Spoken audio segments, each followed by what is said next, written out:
अरे रुको रुको तुम सब, कोई इस चिड़िया के मोमोज नहीं खाएगा। ये कोई आम मोमोज नहीं है, ये तो जादू टोना है। भला किसी के खेत में भी कभी गर्मा गर्म मोमोज उगते हैं क्या? और ये मोमोज का घर कहाँ से आया? हाँ कालू भाई, ये जादुई मोमोज का ही घर है। तुमने अपनी गरीबी का मजाक उड़ाकर मुझे धक्का दिया था ना? लो देख लो, आज मेरी जादुई खेती ने तुम्हारी लालच की दुकान को हमेशा के लिए बंद कर दिया। सुंदरवन के एक कोने में एक छोटा सा प्यारा सा घोंसला था। वहाँ रानो चिड़िया, उसका पति टुन्नू चिड़ा और उनकी छोटी चुलबुली बेटी गुड़िया चिड़िया रहते थे। वे तीनों बहुत सीधे साधे थे और अपने छोटे से खेत में हरी भरी सब्जियां उगाकर खुशी खुशी जीवन बिता रहे थे। लेकिन उसी जंगल के बीचों बीच कालू कौवे की मोमोज की एक बड़ी दुकान थी। कालू बहुत लालची था। वो सड़े गले पत्तों और बासी सब्जियों से मोमोज बनाता था, लेकिन उन पर एक चमकीला तीखा मसाला डालकर उन्हें बहुत महंगे दामों पर बेचता था। जंगल के सारे बच्चे उन मोमोज के दीवाने थे। एक शाम गुड़िया चिड़िया उड़ती हुई घर आई और अपनी माँ के पंखों से लिपट गई। माँ, ओ माँ, मुझे भी कालू अंकल की दुकान की गर्मा गर्म मोमोज खाने हैं। टोनी चिंपैंजी और पिंकी गौरैया रोज खाते हैं, मुझे भी चाहिए माँ। मेरी प्यारी गुड़िया, आज माँ ने खेत की ताज़ा पालक और टमाटर का सूप बनाया है, वो खा लो ना बेटा, वो बहुत ताकतवर है। नहीं माँ, मुझे सूप नहीं चाहिए, मुझे बस वो लाल तीखी चटनी वाले मोमोज खाने हैं। आप मुझे कभी मोमोज नहीं दिलाती। टुन्नू चिड़ा थका हारा खेत से लौटा और अपनी फटी हुई पोटली टेबल पर रख दी। रानो, आज मंडी में सब्जियां बहुत कम दाम में बिकी। जैसे तैसे बस 2 वक्त के दाने का इंतजाम हो पाया है। सुनिए जी, गुड़िया मोमोज खाने की जिद कर रही है। क्या हमारी पोटली में कुछ 4-5 सिक्के भी नहीं बचे? नहीं रानो, कालू 1 प्लेट मोमोज के 10 सोने के दाने लेता है। हमारे पास तो कुल जमा 3 तांबे के सिक्के हैं। हम इतने गरीब हैं कि अपनी बच्ची की एक छोटी सी इच्छा भी पूरी नहीं कर सकते। गुड़िया कोने में बैठकर सिसकने लगी। रानो का दिल टूट गया। उसने फैसला किया कि वह कालू से मिन्नत करेगी। अगले दिन रानो चिड़िया गुड़िया का हाथ पकड़कर कालू कौवे की दुकान पर पहुंची। दुकान पर पक्षियों के बच्चों की भारी भीड़ थी। कालू गद्दी पर बैठा गर्व से काव काव कर रहा था। चलो चलो, लाइन लगाओ, जिसके पास सोने के दाने हैं वही आगे आए। बिना पैसों के यहाँ खड़े होकर मेरी दुकान की हवा मत खराब करो। रानो हिम्मत करके आगे बढ़ी और हाथ जोड़ लिए। कालू भाई, मेरी बेटी ने कल से कुछ नहीं खाया। वो आपके मोमोज खाने की जिद कर रही है। मेरे पास इस वक्त सोने के दाने तो नहीं है, लेकिन ये 3 तांबे के सिक्के रख लो और मेरी बच्ची को बस 1 मोमो दे दो। कालू ने उन सिक्कों को देखा और जोर से हंस पड़ा। 3 तांबे के सिक्के?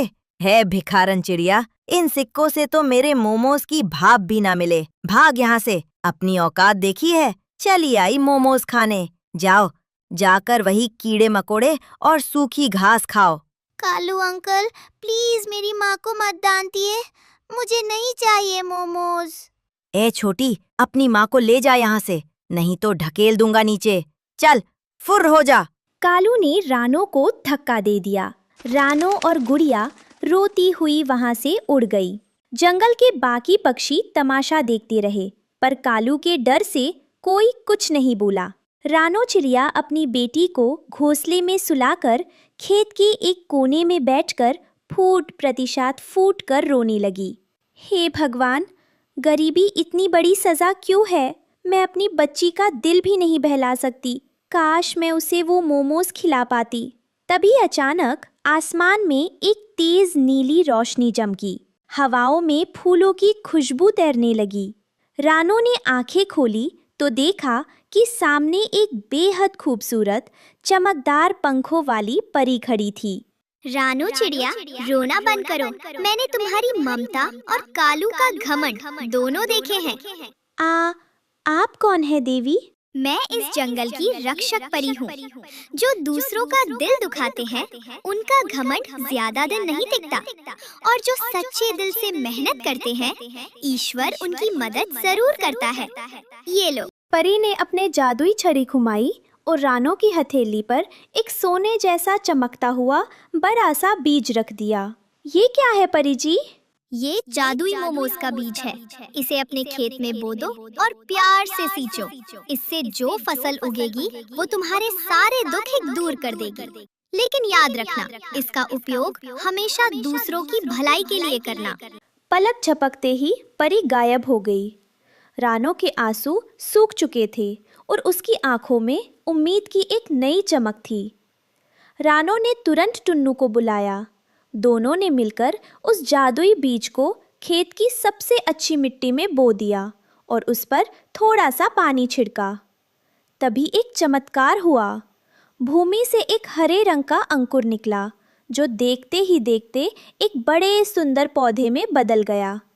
उस पौधे की टहनियों पर हरी पत्तियां नहीं, बल्कि सफ़ेद गोल गोल भाप उड़ाते हुए गर्मा गर्म मोमोज लटक रहे थे। और मज़े की बात ये थी कि पौधे की जड़ से तीखी लाल चटनी और मीठे सूप के छोटे छोटे फव्वारे फूट रहे थे। अरे बाप रे रानो, ये मैं क्या देख रहा हूँ? पौधे पर मोमोज और इतनी सोंधी सोंधी खुशबू। वाह माँ, ये क्या है?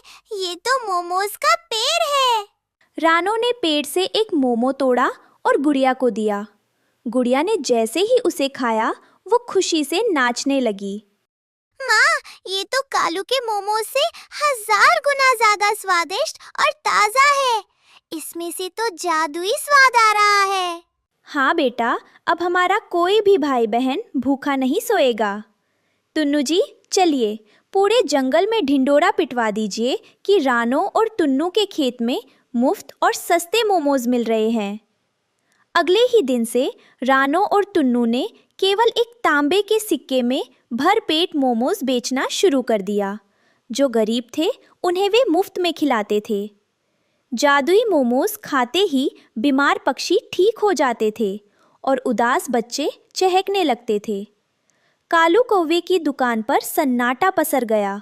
उसके सारे ग्राहक रानो के खेत की तरफ दौड़ पड़े थे। ये कैसे हो सकता है? ये चिड़िया मोमोज की खेती कैसे कर रही है? मेरा धंधा चौपट कर दिया इसने। मैं बर्बाद हो गया।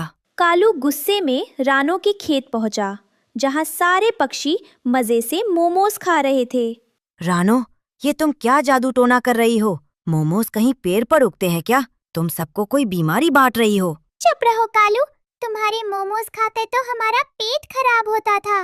रानो बहन की मोमोज तो जादुई है। इन्हें खाकर हम फुर्तीले हो जाते हैं। अब तुम्हारा घमंड टूट चुका है। रानो की जादुई खेती इतनी बड़ी कि हर रोज हजारों मोमोज उगते थे।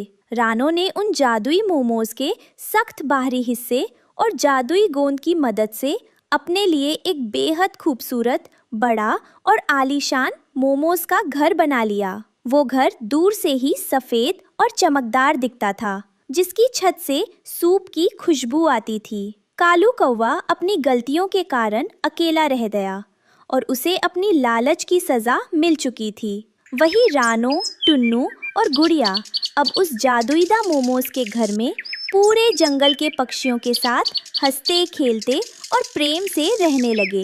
इस कहानी से हमें सीख मिलती है कि लालच का फल हमेशा बुरा होता है और ईमानदारी व दूसरों की मदद करने वाले की जीत हमेशा निश्चित होती है।